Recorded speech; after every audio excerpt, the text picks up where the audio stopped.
بہت سارے رسول ایسے ہیں جن کا ذکر ہم نے نہ کبھی سنا ہے اور نہ ہی ہمارے سامنے ان کا ذکر کیا گیا ہے۔ قرآن بھی ہمیں یہی بات بتاتا ہے، اور کیا آپ جانتے ہو کہ اس بات سے بھی ہمیں ایک سبق سکھایا گیا ہے۔ یہ قرآن مجید کو سمجھنے کا ہمارا نیا سلسلہ ہے۔ 3 منٹ کے اندر ہم قرآن مجید کی ایک آیت اور ایک حصے کو سمجھتے ہیں۔ اگر آپ قرآن سیکھنا چاہتے ہیں تو جڑے رہیے، اس سے آپ تفسیر قرآن سیکھیں گے۔ سورۃ النساء کی آیت نمبر 164 کے اندر اللہ تبارک و تعالیٰ فرماتے ہیں وَرُسُلًا قَدْ قَصَصْنَاهُمْ عَلَيْكَ مِنْ قَبْلُ وَرُسُلًا لَمْ نَقْصُصْهُمْ عَلَيْكَ، اور ہم نے بہت سے رسول ایسے بھیجے جن کا ذکر ہم نے تم سے پہلے کیا۔ وَرُسُلًا لَمْ نَقْصُصْهُمْ عَلَيْكَ، اور بہت سے وہ رسول ہیں جن کا ذکر بھی ہم نے آپ سے نہیں کیا۔ ہم نے قرآن مجید کی اس آیت سے یہ سیکھا، اگر لوگ آپ کی قدر و منزلت سے ناواقف رہیں تو آپ رنجیدہ نہ ہوں، یہی کافی ہے کہ اللہ جانتا ہے کہ آپ کون ہو۔ نوح علیہ السلام کے ترازو میں اس بات سے کوئی اضافہ نہیں ہوگا کہ ہم انہیں جانتے ہیں، اور نہ ہی ان انبیاء کے ترازو میں کوئی کمی ہوگی جن کے بارے میں اللہ نے ہمیں نہیں بتایا۔ ہارون اور رشید کے لشکر میں 20,000 ایسے لوگ تھے جو اللہ کے راستے میں لڑتے تھے، اور ان کے نام بھی سرکاری ریکارڈ میں درج نہیں تھے، اور وہ اپنی تنخواہیں بھی نہیں لیتے تھے تاکہ اللہ کے سوا کوئی انہیں پہچان نہ سکے۔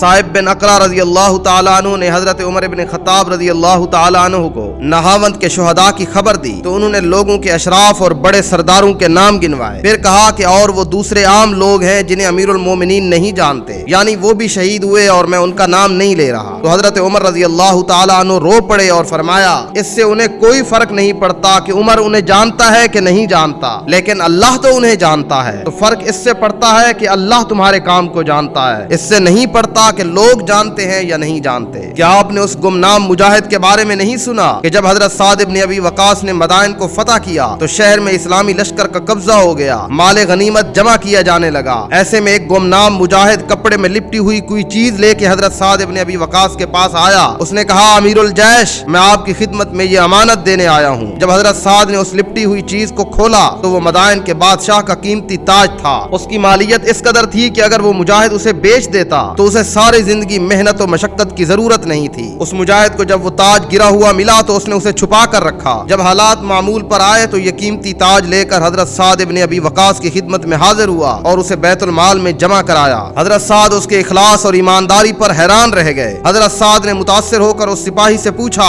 اے سپاہی تیرا نام کیا ہے، تم کس قوم سے ہو؟ اس سوال پر اس سپاہی نے ایک انوکھا عمل کیا، اس نے اپنا رخ پھیر کر حضرت سعد کی طرف پیٹھ کر لی اور فخر سے کہا جس رب کو میں راضی کرنے کے لیے یہ تاج واپس کرنے آیا ہوں وہ رب میرا نام بھی جانتا ہے اور میری قوم بھی جانتا ہے، تو اس پر افسوس مت کرو کہ لوگوں کے ہاں تمہیں پہچانا نہیں گیا۔ اس بات پر فخر کرو کہ تمہارے ہر ایک کام کو جو تم نے دین کے لیے کیا، بھلائی کے لیے کیا، اللہ اس کو جانتا بھی ہے، پہچانتا بھی ہے، اور اس کے مطابق تمہیں بدلہ بھی دے گا۔